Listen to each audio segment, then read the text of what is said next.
Our go-to-market for any customer really is to understand their business, to understand their workflows, and then provide a solution for them that aligns to their business. So the basics are cybersecurity. Everyone needs cyber. So we'll go in there, we'll do an audit and assessment. We'll understand where they fit, especially against the Essential 8, which is the Australian framework.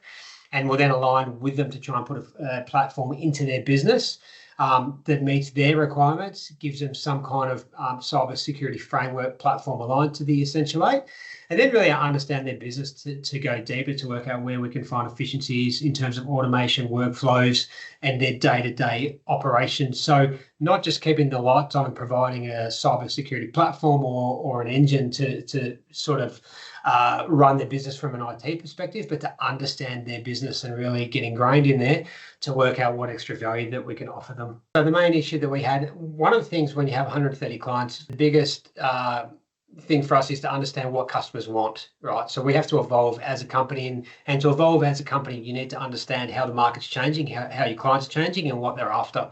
So when we regularly sit down with all our clients and we understand what they want, we're meeting new clients all the time. So there's really what we found there's a gap in the market amongst most IT providers, whereas a consistency of service. So that means that every time you call up someone or you lodge a help desk ticket or you call for some kind of service, you get a bespoke response, whether it could be 5 minutes, it could be an hour, and it was always varying, and it was different people as well, and different outcomes. So we wanted to really make that outcome seamless but consistent across every single client.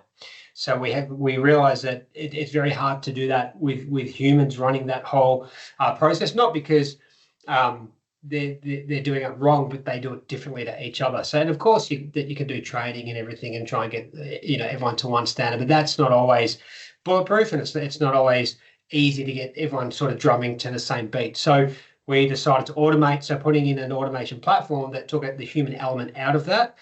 So now whenever someone calls, we automated all our triage. So we built some language models up in Azure. So when a ticket comes in now, it's triaged by language bot up in Azure. And then also it's dispatched to an engineer through Azure as well. So we've taken out the human element of that. Now, that doesn't mean, like, our go-to-market is we're the human-faced tech.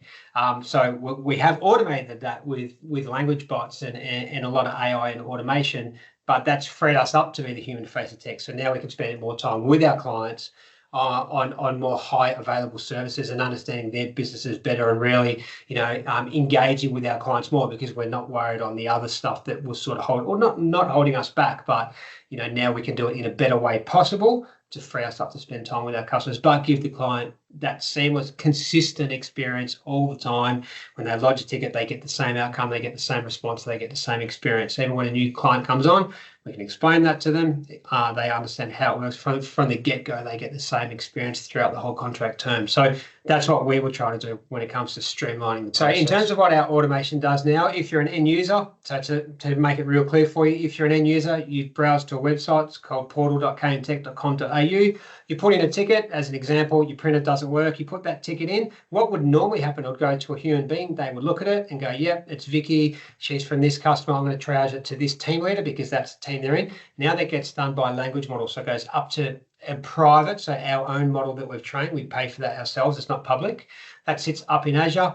The ticket or the portal ticket goes into that. The model has been trained to go, yep, it's Vicky, she's in the A team, Adam's the team leader, I'm going to triage it straight to Adam, and then instead of going straight to Adam, now it actually goes straight to the actual engineer allocated to that ticket. Now, that's based on information we've fed that model. So again, if it's Vicky, it's the A team, but she always works with John in the A team, we're going to triage that ticket straight to John because John knows that client better than anyone else.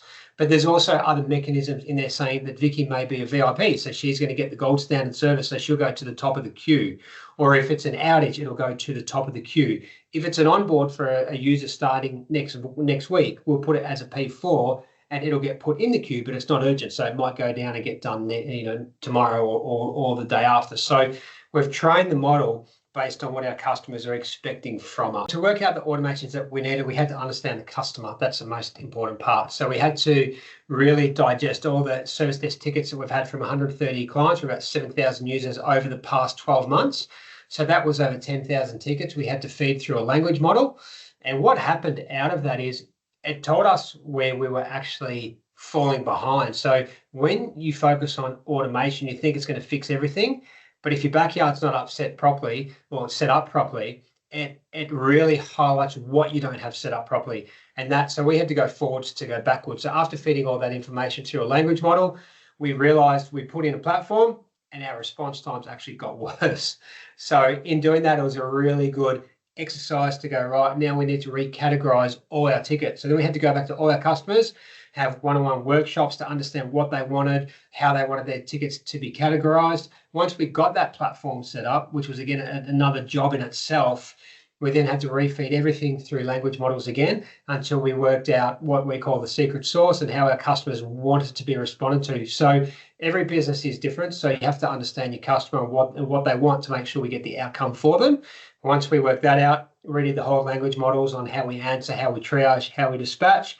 Once that was done, then we went live with the model again. So that whole process that I just spoke about was about 6 months. So not something that happens overnight, quite a long journey to really understand the customer and then to translate that into a repeatable model that can be used for every other customer going forward as well. And that's based on sort of small, medium business. So our customers are anywhere from 5 users to 1,200, but our average customer size is about 60 users. So small, medium business is where that fitted into.